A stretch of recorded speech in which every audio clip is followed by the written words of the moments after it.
और मैं कोशिश करूंगी कि मैं इस तरह के जो मामलात है उनका जवाब उनसे लेकर आपको दूं। गलत बात करने से बेहतर होता है कि बंदा उस बात पे बात ना करे और खामोश रहे। अच्छा, और दूसरी जो आपने हमसे रिक्वेस्ट की है, बहुत से डॉक्टर साहब भी गर्दन को झटके लगते हैं, कहने उसकी वजह से बहुत तकलीफ में हूँ। ये टिक्स होते हैं न्यूरोलॉजिकली, कई लोग उम्र के किसी ख़ास हिस्से में उनको ये शुरू हो जाते हैं और इसके लिए न्यूरो फिजिशियन से रब्ता करना चाहिए। और जब ख़ास तौर पर बेचैनी होती है या स्ट्रेस होती है तो ये झटका लगना ज़्यादा हो जाता है। तो बेचैनी का इलाज करने से झटका लगना कम हो जाएगा। बेचैनी का वैसे क्या इलाज है? अभी हम भी इसी टॉपिक पे बात कर रहे हैं, गो सिस्टम और नो सिस्टम। हमने इससे पहले बात की कि इन दोनों का एक बैलेंस जो है वो जिंदगी में हमें सही एक जिंदगी गुजारने में मदद देता है। लेकिन बाज़ औक़ात हमारा गो सिस्टम जो है वो खुद ब खुद एक्टिवेट हो जाता है, जिसमें हमारे कुछ अकायद, कुछ सोचों का और कुछ जो हम इर्द गिर्द से बातें सुनते हैं पैदा होने के साथ ही उनका बड़ा अमल दखल होता है। सो बेचैनी भी क्या इन्हीं चीज़ों की पैदावार है? बिल्कुल ऐसा ही है। और हमारी ज़िंदगी की जो नई जिम्मेदारी है वो स्ट्रेस मैनेजमेंट है। और चूंकि अभी तक हम ये जिम्मेदारी पूरी नहीं कर रहे हैं तो उसके बहुत बुरे नताइज निकल रहे हैं। ये जो आप देखते हैं कि लोग ड्रग्स और अल्कोहल और इन चीज़ों का इस्तेमाल कर रहे हैं या नॉन केमिकल एडिक्शंस में चले जाते हैं, तो वो महज इस वजह से है कि वो अपनी स्ट्रेस को अच्छी तरह मैनेज करना नहीं सीखते। ठीक है। जैसा कि आप जानती हैं कि हमारे स्कूलों में सब्जेक्ट्स में ये शामिल ही नहीं है कि जिंदगी में कोई स्ट्रेस भी होती है और उसे आपने मैनेज करना होता है। हमें अभी तक वही पुराने निसाब पढ़ाए जाते हैं जो ज्यादा कारामद चीजें नहीं है। जो स्कूल कॉलेज के अलावा भी मालूमात हमें आसानी से मिल सकती हैं, उसके लिए स्कूल कॉलेज में सब्जेक्ट्स बनाए हुए हैं, जैसे सतह मुर्तफा पहाड़ी इलाका क्या होता है और फलां चीज। तो अब ये बातें बिल्कुल ये ऑब्सोलीट सब्जेक्ट्स हैं जिनको आप बड़ी आसानी से इंटरनेट से या किसी जगह से किसी भी वक्त ज़रूरत पड़ने पर ये मालूमात ले सकते हैं। लेकिन स्ट्रेस मैनेजमेंट और ज़िंदगी को कैसे चलाना है, ज़िंदगी में हिकमत अमली कैसे बनाते हैं, लाइफ स्ट्रैटेजीज़ क्या हैं, इस बारे में हमें स्कूल कॉलेज में पढ़ाना चाहिए कि मैट्रिक से पहले पहले लड़कों और लड़कियों को पता हो कि अपनी टीन एज में उनको किन चीज़ों से बचना है, किस तरह अपनी आइंदा ज़िंदगी को महफूज बनाना है, बेचैनी से कैसे बचना है, तालीम का क्या ज़िंदगी में किरदार होता है। लोग बहुत से ऐसे अकीदे हैं जिन पे वो कौन से अकीदे हैं अगर उनको, जैसे कई लोग समझते हैं कि हार्ड वर्क करने से ज़िंदगी बन जाती है। अच्छा। या लोग समझते हैं कि कुछ पाने के लिए कुछ खोना जरूरी है, या काबिल कदर चीजें हासिल करने के लिए कुछ तकलीफ उठाना जरूरी है। You have to pay the price for everything। ऐसा कुछ नहीं है, ये बिल्कुल गलत बात है। आपको कुछ हासिल करने के लिए कुछ खोने की जरूरत बिल्कुल नहीं है। या इसी तरह लोग अपने आप कहते हैं कि मैं अपने आप को मुश्किलात के लिए तैयार कर रहा हूँ। तो जिस चीज के लिए आप तैयार करेंगे अपने आप को तो वो चीज फिर आपको वही मिलेगी। या लोग कहते हैं महंगाई बहुत है, अब 100 साल से सुनते आ रहे हैं कि महंगाई बहुत है। मुझे मेरे वालिद ने बताया कि उनके बचपन में उनकी जो गाइड केयर टेकर थी यानी मेरी फूफो, तो वो कहती थी मैं पढ़ा नहीं सकती, तुम्हें महंगाई बहुत है। तो तकरीबन 90 साल पहले 95 साल पहले कितनी महंगाई थी। तो महंगाई कोई चीज नहीं होती, असल में हमारी आमदनी कम होती है। लेकिन जब हम ये कहते हैं कि हमारी आमदनी कम है तो फिर इशारा हमारी तरफ होता है और उससे बचने के लिए हम कहते हैं महंगाई बहुत है। सही। तो इस तरह तो जिंदगी हम उंगली को यूं करने के बजाय यूं किए रखते हैं मुसलसल, हालांकि वो नहीं यूं चाहिए। वो नहीं, अपनी तरफ चाहिए कि अपनी कोई ऐसी चीज है। फिर और बहुत सारी चीजें, जैसे लोग समझते हैं कि हुकूमत उनके लिए सब कुछ करे, हालांकि हुकूमत एक इंतजामी मशीनरी होती है और हुकूमत को इंतजाम करना होता है। बहुत सारी चीजें हुकूमत की जिम्मेदारी ही नहीं होती, वो हुकूमत पर आ जाती हैं। जैसे कानून की हुक्मरानी हुकूमत की जिम्मेदारी है, करप्शन ना होना हुकूमत की जिम्मेदारी है। लेकिन मैं आपको बताऊं कि जो चीजों की कीमतें होती हैं ये हुकूमत की जिम्मेदारी नहीं होती। हुकूमत की जिम्मेदारियों को हम अपने ऊपर बहुत ज्यादा अगर तारी रखें कि ये हुकूमत की जिम्मेदारी है, फिर हम कभी वालिदैन की जिम्मेदारी समझते हैं, कभी हम समझते हैं कि हमारे दोस्तों रिश्तेदारों की जिम्मेदारी है। हाँ, मुझे मुश्किल पड़ी, कोई मेरी मदद करने नहीं आया। मैं खुद अपने बचपन में मैं सोचा करता था, मैंने अपने वालिद को एक दफा कहा कि इतने अमीर रिश्तेदार हैं हमारे, अगर ये चाहें तो हम भी अमीर हो सकते हैं। तो मेरे वालिद ने कहा कि मुझे बताओ कि अगर हम चाहें तो हमारे अमीर रिश्तेदार गरीब हो सकते हैं। तो मैंने कहा मुझे तो नहीं लगता। तो उन्होंने कहा फिर वो हमारे चाहने से अगर वो गरीब नहीं हो सकते तो फिर उनके चाहने से हम अमीर भी नहीं हो सकते, हमें खुद ही सोचना होगा। सही। इसी तरह एक अकीदा यह है कि दौलत कोई बुरी चीज होती है, अमीर बुरे लोग होते हैं, तो ये सारे अकीदे अगर हम रखते हैं अपने ज़हन में, अगर हम सोचते हैं कि अमीर लोग बुरे होते हैं, तो फिर खुद तो हम कभी भी अमीर नहीं हो सकेंगे, क्योंकि हमारे ज़हन में कहीं पीछे लाशऊर में ये चीज होगी कि ये अच्छी चीज नहीं होती। सही। अच्छा, अब ये इस पे हम बात करें, और गिल्ट इसके साथ एक और होता है, हमें एहसास गुनाह रहता है मुसलसल, हम उस पर बेचैनी और इस्तिराब में रहते हैं, हम अच्छा नहीं कर रहे, उफ मैं एक अच्छा मुसलमान नहीं हूँ, उफ मैं एक अच्छा बेटा नहीं हूँ, उफ मैं एक अच्छी बेटी नहीं हूँ, मैं एक अच्छी बीवी नहीं हूँ, मैं एक अच्छा शौहर नहीं हूँ, मैं एक अच्छा शहरी नहीं हूँ, मैं एक अच्छा इंसान नहीं हूँ, मैं अच्छा दोस्त नहीं हूँ, या मैं एक अच्छा जिम्मेदार अफसर नहीं हूँ, अपना काम नहीं ठीक तरह से कर रहा। ये सारी चीज़ें हमारे अंदर जो है वो गर्दिश करती है। ये बहुत बेचैनी पैदा करने वाली चीजें हैं, क्योंकि ये मैसेजेस हमें मिलते रहते हैं। जो ही हम जरा होश संभालते हैं तो सबसे पहले माँ बाप ही कहना शुरू हो जाते हैं। जब भी बच्चा होश नहीं संभालता तो माँ बाप उसकी बड़ी तारीफ करते हैं, हाँ। छोटी छोटी बातों की तारीफ। इसमें डॉक्टर साहब एक शेर है ना, ਜਦੋਂ ਵੱਲ नहीं सी मैनू टुरने दा हर कोई मैनू चुकदा सी, जिस दिन दा टुरना सिखिया ए थां थां ते डिगदा फिरना वा। ये बिल्कुल ऐसी बात है कि जो बच्चा बड़ा होता है, टीन एज में आके वालिदैन उससे टोटली मायूस हो चुके होते हैं, से बताते हैं कि तुमसे हमें कोई अच्छी उम्मीद ही नहीं, तुम अगर अपने आप को संभाल लो तो बड़ी बात है, तुम्हारा कुछ भी नहीं होना, तुम तो बिल्कुल भी। दुनिया में मैं आपको बताऊं कि बहुत तरक्की याफ्ता ममालिक जैसे अमेरिका या यूरोप में भी माएँ अपने बच्चों को कह देती हैं यू डॉग फेस। अच्छा। और हमारे यहाँ जो माएँ बच्चों को कहती हैं वो आपको पता ही है, माएँ बच्चों को अपनी कोई प्रॉपर्टी समझती हैं, हाँ। और उसके साथ जो सलूक भी करना चाहें वो सिर्फ जायज समझती हैं। सही। मैं समझता हूँ कि एक छोटे से बच्चे के साथ जब कोई बड़ा इंसान बात कर रहा होता है, जैसे माँ बाप बात कर रहे होते हैं, तो आप जरा सोचे कि बच्चे का कद अगर 1.5 फुट है या 1 फुट है और माँ बाप का 5-6 फुट कद है, तो आप यूं समझे कि अगर आपके सामने कोई 27 फुट का इंसान खड़ा होके, किसी से ऐसे करके सुन रहे हो, 27 फुट का इंसान आपको खड़ा सामने कह रहा हो कि सीधे होके खड़े हो, कैसे खड़े होते हो, तो आपको बहुत ज्यादा झटका लगेगा और आपके ज़हन में एक खौफ और बेचैनी पैदा होगी। तो इस तरह की बहुत सारी। मेमुना हमारे साथ है, वो अपना कोई प्रॉब्लम शेयर करना चाह रही है। अस्सलाम वालेकुम मेमुना। अस्सलाम वालेकुम। अच्छा, वो ये पूछ रही थी कि नमाज में उनको आयात भूल जाती हैं, ये दोबारा वो वही पढ़ती रहती है। ये जो रट्टे की कमी भी है जी। इस तरह की जो चीजें हैं जिसमें बाज लोग समझने लगते हैं कि फिर इससे उनको गुनाह होता होगा, या कभी किसी मजहबी अकीदे के बारे में शक आता है या ख्याल आता है या ज़हन उसको चैलेंज करता है, तो बड़ा गुनाह का एहसास और बेचैनी का एहसास होता है। तो ये भी समझ लेना चाहिए कि जो चीज़ें हमारे बस में नहीं, एक खुद से ख्याल आता है या खुद से कोई चीज़ भूल जाती है, तो उसमें फिर कोई उसमें ना गुनाह, ना उसमें बेचैनी, ना इस चीज़ का सवाल ही पैदा नहीं होता। तो ये जो अकीदे होते हैं, ये इनमें बड़ी ताकत होती है, इनमें बड़ी स्ट्रेंथ होती है, वो अपनी हिफाजत खुद कर लेते हैं। तो ज़्यादा जब भी कभी हमारे ज़हन में कोई सवाल पैदा हो किसी मुकद्दस अकीदे के बारे में या मुकद्दस हस्ती के बारे में, तो हमें अपने आप को फौरन संभाल लेना चाहिए और उसे लेट गो कर देना चाहिए। अपने आप को फिर इस ख्याल के अंदर नहीं ले जाना चाहिए कि इससे गुनाह होगा। ये जो गुनाह का एहसास, एक तो जेन्युइन जब आप कोई गलती करते हैं, किसी के साथ कोई ज्यादती करते हैं, तो गिल्ट होना तो बहुत अच्छी बात है, क्योंकि उसके बाद आप माफी मांगते हैं, तलाफी करते हैं, कुछ इजाफी देते हैं ताकि दूसरा खुश हो जाए। लेकिन अगर हम वैसे ही सुनी सुनाई पे बहुत सारी बातों पे हम सोचने लगे कि गुनाह होता है। मुझे याद है बचपन में मैं टेलीविजन देखा करता था, तो अगर कव्वाली शुरू हो जाती थी तो मैं उठ के नहीं जाता था कि कव्वाली छोड़ के जाऊंगा तो मुझे गुनाह होगा। अच्छा। यानी इतनी बहुत सारी ऐसी बातें जिनके बारे में हम सोचते हैं कि गुनाह होगा। अगर आप इस तरह जिंदगी को फंसा देंगे चारों तरफ से, तो बेचैनी होगी, गुनाह हो ना हो पर बेचैनी बहुत होगी। बिल्कुल सही है। अच्छा, इन्होंने जो नमाज का पूछा उसकी एक छोटी सी टिप है, नमाज को अगर जरा सा इतनी बुलंद आवाज से पढ़ा जाए उसकी कलमात को कि आप खुद अपने कान से सुन सकते हो, तो फिर जरा भूलने का और ये दोहराने वाला जो मामला है थोड़ा सा इजी हो जाता है। और वैसे भी कहा गया कि जरा सी मुनासिब आवाज में पढ़ना चाहिए इसे।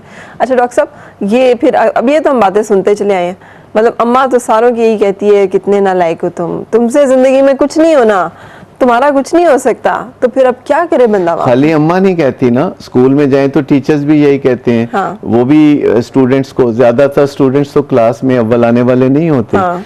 तो तो पहले 10 नंबरों पे आने वाले स्टूडेंट्स को तो कुछ थोड़ी बहुत शाबाश मिलती है, लेकिन बाकी 90% स्टूडेंट्स को तो यही मिलता है कि तुम किसी काबिल नहीं हो, तुम कभी कुछ नहीं बन सकोगे। और बाद में जब बीवी आती है तो जहाँ से सिलसिला टूटा था वो वहीं से जोड़ लेती है। फिर बच्चे जब पैदा होते हैं, बच्चे बड़े होते हैं, तो वो भी वालिदैन को बताते हैं कि आप तो ओल्ड फैशन्ड हैं, आपको तो किसी चीज का पता ही नहीं। तो ये जो तनकीद का सामना है, इससे कैसे नबरदाजमा होते हैं, ये हमें सीखना होगा। हमें हमेशा दूसरों की जो अप्रूवल है उसके लिए तड़पना नहीं चाहिए। अगर मिल जाए तो बहुत अच्छी बात है, लेकिन अगर कोई अप्रूवल नहीं मिलती, दूसरे हमारी राय से इत्तफाक नहीं करते, तो कोई बात नहीं, राय में इख्तलाफ हो सकता है, उसके बावजूद अच्छे ताल्लुकात हो सकते हैं। ये सोचना कि मुझे परफेक्ट होना चाहिए, अगर इस ट्रैप में हम फंस जाएं कि मुझे परफेक्ट होना चाहिए, मुझसे कोई गलती नहीं होनी चाहिए और मुझे दूसरों की तवक्कुआत पे पूरा उतरना चाहिए 100%, तो मैं समझता हूँ कि ये अपने आप को बेचैनी के रास्ते पे डालने वाली बात है। इसी तरह अगर ये सोचे कि सब मेरी बात मानेंगे, मेरे मातहत हर वक्त मेरे हुक्म के ताबे रहेंगे, या मेरे बीवी बच्चे हर वक्त मेरी बात मानेंगे, मेरे हुक्म के बगैर कोई कदम नहीं उठाएंगे, तो मैं समझता हूँ कि ये नुस्खा फिर आपको गुस्से और बेचैनी, यानी पहले से ही मान लेना चाहिए कि लोग कभी मेरे काबू में नहीं होंगे, हालात कभी मेरे काबू में नहीं भी होंगे। इतनी दफा पढ़ा है कि मेहनत से हर चीज होती है, लेकिन इसके बावजूद हम कोई काम करने को तैयार नहीं होते।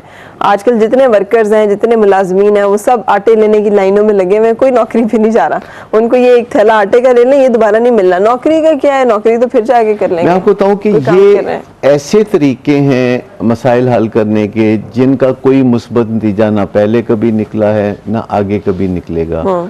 ये जो सब्सिडी के तरीके हैं, ये तरीके माजी में भी कभी काम नहीं करते रहे, हाल में भी नहीं कर रहे और मुस्तकबिल में भी नहीं करेंगे। हमेशा जिसकी जिम्मेदारी है उसके कंधों पे ही सजती है, जिसका काम हो उसको ही सजता है।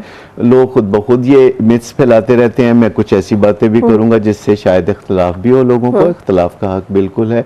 मतलब लोग सोचते रहते हैं कि उन्हें हर वक्त गरीबों के बारे में सोचना चाहिए, उन्हें हर वक्त गरीबों की मदद करनी चाहिए। गरीबों का कोई पुर्जा कम होता है या क्या वजह होती है कि वो क्यों नहीं कुछ करते। आप लोगों के ट्रेड्स देखें, आते देखें कि उनकी आदतें उनको जिंदगी में कामयाब या नाकाम बनाती हैं। जिन लोगों को आप कामयाब देखते हैं, आप देखते हैं कि वो वक्त ज़ाया नहीं करते, वो वक्त का इस्तेमाल बड़ी खूबसूरती से करते हैं। जबकि हमारे यहाँ कुछ ऐसे लोग भी हैं, वो किसी अजीज रिश्तेदार के यहाँ शादी हो तो कई दिन पहले ही पहुंच जाते हैं। अगर किसी के यहाँ बीमारी हो, वो अपनी बीमारी को मैनेज कर रहा होता है तो रिश्तेदार पहुंच जाते हैं, वहाँ मेहमान नवाजियाँ करवाते हैं। आप अस्पतालों में देखें, एक मरीज के साथ 40-40 लोग जो हैं बिला वजह वहाँ अपने आप को ज़हमत दे रहे होते हैं, कुछ काम भी नहीं कर रहे होते। तो अपने वक्त का इस्तेमाल अच्छा करना और आम चीज़ों को करते हुए एक वक्त में एक से ज़्यादा चीज़ें भी की जा सकती हैं, लेकिन जब आप कोई ख़ास मसले से निपट रहे हो तो फिर एक वक्त में एक ही मसले से निपटना चाहिए। क्योंकि अगर आप बहुत ज़्यादा मसलों से निपटेंगे तो हर मसला बेचैन करेगा और हर मसले में कामयाबी नहीं मिलेगी। बिल्कुल सही, बिल्कुल सही। यार मोहम्मद साहब लाइन पे थे, आप गुफ्तगू में थे तो मैंने आपको इंटरप्ट नहीं किया, लेकिन कॉल उनकी ड्रॉप हो गई। पूछ रहे थे जहन में एक चीज़ अटक जाए, कोई फंस जाए चीज जहन में, तो क्या करना चाहिए, कैसे जहन से निकालें? देखिए, इन्हें ऑब्सेशंस कहते हैं, जो जहन में लूप्स बन जाते हैं।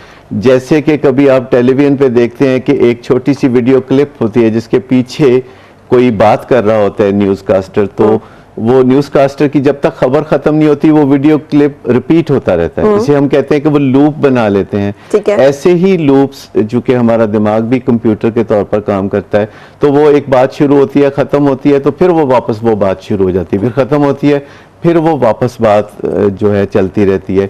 इसी तरह कई लोगों को अपने हाथ से कुछ मामलात करने की आदत होती है, वो चीज़ों को सीधा करते रहते हैं, तरतीब देते रहते हैं, अपने आप को इतना ज़्यादा उसमें इन्वॉल्व कर लेते हैं, उनके अंदर कंपल्शंस होती हैं। तो ये जो ऑब्सेशंस और कंपल्शंस है, माहिरीन नफ्सियात इसका इलाज करते हैं। लेकिन सबसे अच्छा ये है कि हम अपने दिमाग को कैसे चलाते हैं ये मुस्तकिल बुनियादों पर सीख लें। क्योंकि सबसे बड़ा मसला ये है कि जब हम अपनी बात नहीं मानते, सुबह उठना चाह रहे हैं उठ नहीं पा रहे, कोई काम करना चाह रहे हैं कर नहीं पा रहे, कम खाना चाह रहे हैं कम खा नहीं पा रहे, सिगरेट छोड़ना चाह रहे हैं सिगरेट छोड़ नहीं सक रहे, तो दूसरों पे हुक्म चलाना, दूसरों को अपनी मर्जी पर चलाने से कहीं बेहतर है पहले कि हम अपने आप को अपनी मर्जी पे चलाना सीख लें। सही। वो कैसे होगा? असर्टिवनेस सीखने से, अपने आप से बात कैसे करने हैं वो सही। सीखने से, क्योंकि सबसे ज्यादा बातें तो हम अपने साथ करते हैं सही। और अपने साथ बात करना भी सीखना पड़ता है, बिल्कुल सही। क्योंकि हम बड़ी लापरवाही से अपने साथ बात करते हैं। यहीं से डॉक्टर साहब कंटिन्यू करेंगे। कॉलर फरजाना मेरे साथ है। अस्सलाम वालेकुम फरजाना। वालेकुम जी, कैसी हैं फराह? बिल्कुल ठीक, अल्लाह का शुक्र।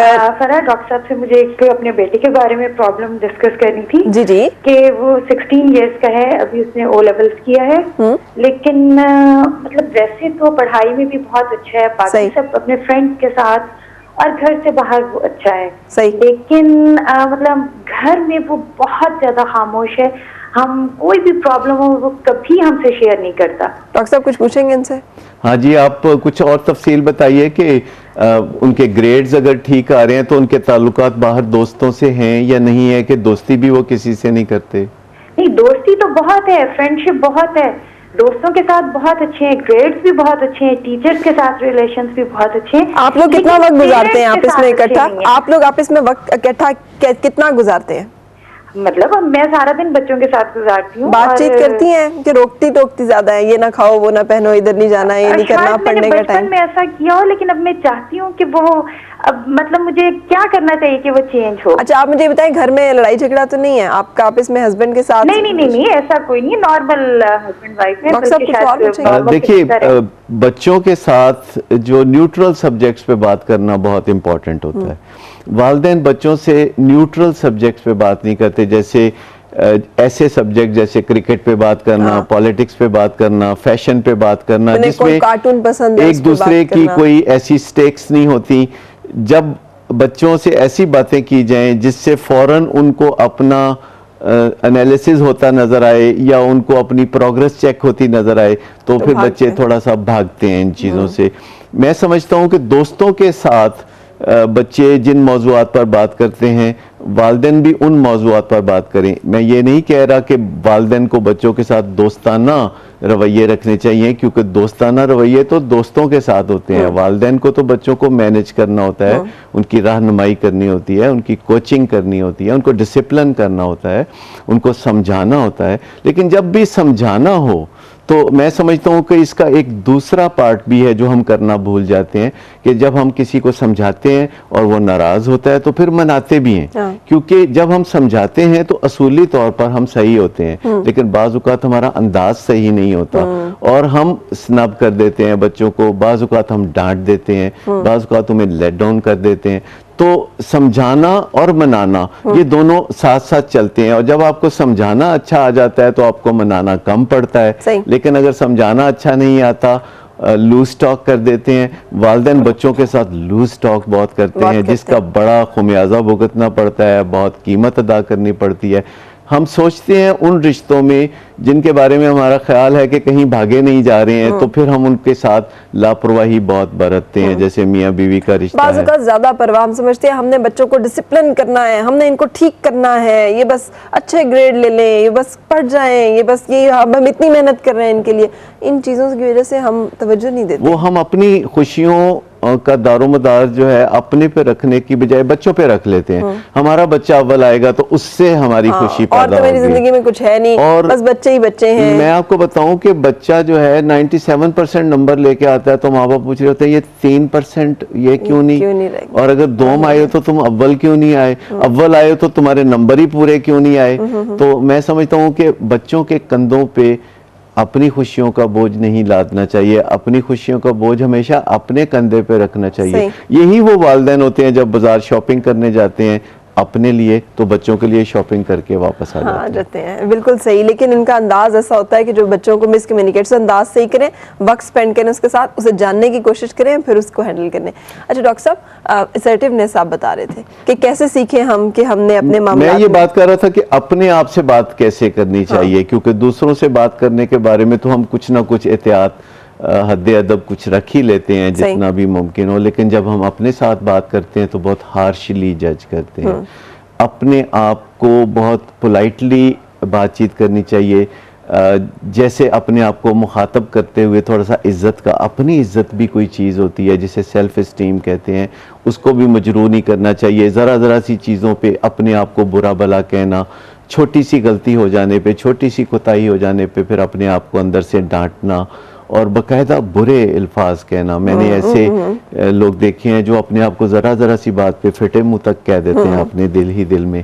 तो मैं समझता हूँ कि अपनी इज्जत करना, अपने साथ अच्छा बात करना, अच्छी बातचीत जब हम अपने साथ करते हैं तो दूसरों के साथ भी बातचीत हमारी खुद ब खुद बेहतर होने लगती है, क्योंकि हम लोगों को वही कुछ दे सकते हैं जो कि हमारे पास है। अगर हमारे पास अपने लिए इज्जत नहीं है, अपने लिए कदर कीमत नहीं है, तो लोगों को भी हम नहीं दे सकते। हम अपने आप से बैठ के बात करें कि हमें क्या मसला है और उसमें इज्जत के साथ खुद से मुखातिब हो। और दूसरा ये है कि जब भी हम किसी से बात करें या अपने आप से बात करें तो रियल बात करें, यानी ये नहीं कि कह कुछ रहे हैं और दिल में कुछ और है, जस्ट बाय द वे बात कर लें। मतलब बच्चों से ऐसी बात कर लें जिसके बारे में हमें पहले पता है कि वो नहीं मानेंगे, तो फिर बात भी बच्चों से या किसी से करना।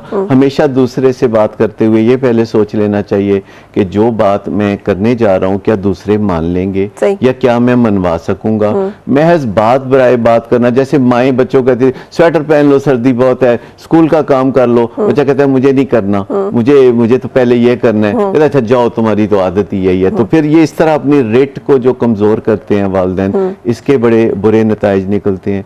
तो जो भी बात करें रियल करें। जैसे कई लोग ऐसे ही बात करते रहते हैं, आज ज़माना ही बड़ा खराब है, ये तो जी जिंदगी का कोई मैं ये कर दूंगा, मैं ये करने वाला हूं, अच्छा है बंदा मार ही जाए, मतलब इस तरह की कोई बातें जो मायूसी की बातें करते हैं। अदरवाइज कुछ लोग वो होते हैं जो फॉल्स बातें करते रहते हैं, मैं ये कर लूंगा, मैं करने वाला हूँ, मैं ये कर दूंगा, मैं आपको ये कर दूंगा, मैं आपको, लेकिन दे डिडंट मीन इट। हाँ, दूसरे को ऐसे लारे लप्पे लगाते रहना कि तुम फिक्र ना करो, मुस्तकबिल की कोई डेट बता के बस तुम ये कर लो, मैं तुम्हें वहां भिजवा दूंगा, मैं तुम्हारा यहाँ कर दूंगा, मैं तुम्हें नौकरी दिला दूंगा। बिल्कुल, सो ये तमाम वक्ती कदर अफजाई के लिए। एक हमारे पास सवाल है SMS पे कि मेरी जो मदर इन लॉ है वो मेरे हस्बैंड के वही कान भरती रहती हैं और अब वो मेरे से बात नहीं कर रहे 1 माह से। ये तो वही रवायती प्रॉब्लम है कि एक रेबेलरी सी पैदा हो जाती है, जो मोहब्बत के बारे में हम पोजेसिवनेस। बिल्कुल, मुझे नहीं समझ आती कि वही बच्चे जो शादी से पहले तक किसी काम के नहीं होते, शादी के बाद उन्हें ये क्यों लगता है कि बहू जो है ना उसने हमारे इतने चांद से और हीरे जैसे बेटे को बिल्कुल हमारे हाथों से छीन लिया। देखिए, इसमें वो स्केर्सिटी मेंटालिटी है कि अगर कोई माँ से प्यार करेगा बेटा तो फिर मुझे नहीं करेगा, यानी एक प्यार की क्वांटिटी है और वो क्वांटिटी में से कुछ हिस्सा या जितना हिस्सा भी माँ को मिल जाएगा तो मैं उससे महरूम हो जाऊंगी। या माँ ये सोचे कि ये बच्चा पहले सारा प्यार मुझे करता था तो अब ये जितना प्यार अपनी बीवी को देगा तो मैं उससे महरूम हो जाऊंगी। तो प्यार एक्चुअली ऐसी कोई चीज़ नहीं है जिसमें आप इस तरह सोचे कि इतने किलो या इतने लीटर है। प्यार एक बेपनाह ख़जाना है और बच्चों को भी, यानी मर्द को भी चाहिए कि अपनी बीवी से बात करते हुए उसे बताए कि जो तुम हो वैसा कोई और है ही नहीं, तुम्हारी एक यूनिक हैसियत है, तुम्हारी हैसियत की मालिक कोई और ख़ातून दुनिया में नहीं है। और जब माँ से बात करे तो उससे भी यही बात करे कि जो आप हैं एक बड़ी यूनिक हैसियत की मालिक हैं, सिर्फ आप मेरी माँ हैं, इसके अलावा कोई दुनिया में ये मर्तबा नहीं रखता। लेकिन अब जबकि ये सूरत हाल हो गई है डेवलप इनके यहाँ पे और वो हस्बैंड जो है मुल्क से बाहर है और इनसे बात नहीं करे, ये क्या करें आप? देखिए, ख़वातीन को ये जानने की ज़रूरत है कि क्या चीज़ काम करती है और क्या चीज़ काम नहीं करती। सही। देखिए, ख़वातीन अक्सर कहती हैं कि खामद रात को ठीक टाइम पे घर वापस नहीं आता। अच्छा, फिर वो तमाम काम करती हैं कि वो वाकई ठीक टाइम पे ना आए, यानी जब वो आता है तो उसके साथ बुरा रवैया रखना, मुंह बना के रखना, घंटों इंतज़ार करना, लेकिन जब वो एक्चुअली घर में आए तो यूँ जाहिर करना कि जैसे उसको परवाह ही नहीं है। तो मैं समझता हूँ कि कुछ चीज़ें ऐसी होती हैं जिनके बारे में गौर करना चाहिए कि जो कुछ हम कर रहे हैं उसका नतीजा क्या निकल रहा है। वी शुड जज थिंग्स बाय कॉन्सिक्वेंसेस, क्योंकि अगर हम नताइज की परवाह नहीं करते तो फिर मेरा ख्याल है कि हम अपनी परवाह नहीं करते, हम जिंदगी की परवाह नहीं करते, क्योंकि जिंदगी में नताइज तो बहुत अहम है। अगर एक चीज़ काम नहीं करती तो वो छोड़ के आप ज़रा थोड़ा सा रवैया मुतजाद करके देखें, उससे दूसरा रवैया करके देखें। तो रवैये बदल बदल के जब आप घर के लोगों के साथ या दुनिया में लोगों के साथ मिलते हैं तो कोई ना कोई रवैया आप देखते हैं कि वो फिट बैठ जाता है और आपको अच्छा नतीजा सामने आता है, फिर आप वैसे करना शुरू कर देते हैं। तो अगर ये हर वक्त कोई बीवी अपने खामद के साथ शिकवा करे कि तुम माँ के साथ बैठे थे, जरूर तुम्हें उसने पट्टी पढ़ाई होगी, जरूर कुछ सिखाया होगा, तो खामद इस चीज से चिढ़ जाएगा, क्योंकि दोनों की हैसियत अहम है और वो बट जाएगा दो हिस्सों में। वो खिंचाव महसूस करेगा कि माँ अपनी तरफ खींचती है, बीवी अपनी तरफ खींचती है, तो खामद फिर हो सकता है दोनों से ही दूर भागे। बिल्कुल सही। सो ऑब्सेशन के लिए हमने बताया कि अपने आप से बात करें, पोलाइटली बात करें, अपने आप को ट्रेन करें, और इन तमाम चीज़ों के लिए हमने रवैये पे बात की। नेक्स्ट प्रोग्राम में इंशाल्लाह अगली थर्सडे को जब डॉक्टर साहब से मुलाकात होगी, हम एक स्टेप आगे चलेंगे। आप हमें मेल कर दें ताकि पहले से ही हमारे पास आपके मसाइल हों और हम उनको डिस्कस कर सकें। हमने थोड़ा सा उस पर वर्किंग भी उस तरह से की हो, जिसके लिए farah@atv.com.pk पे आप हमें लिख सकते हैं, या फिर आप प्लॉट नंबर 36 H9 इस्लामाबाद के पते पे अपना मसला जो है लिख के बता सकते हैं। नाम अपना लिखने की जरूरत नहीं है अगर आप नहीं अपना नाम चाहते टेलीविजन स्क्रीन पे बताना, लेकिन अपने मसले की पूरी तफसील बताना बहुत ज़रूरी है ताकि हम जान सकें कि आपके मसला जो है वो है क्या, उसकी बुनियादी वजूहात क्या है और उसको कैसे एड्रेस किया जा सकता है। डॉक्टर साहब, God bless you, thank you very much. और अपना रखिएगा बहुत सा ख्याल। दुआ यही आपकी हर सुबह खुशगवार हो, हर खुशगवार सुबह का अंजाम बखैर हो। मुलाकात होगी इंशाअल्लाह।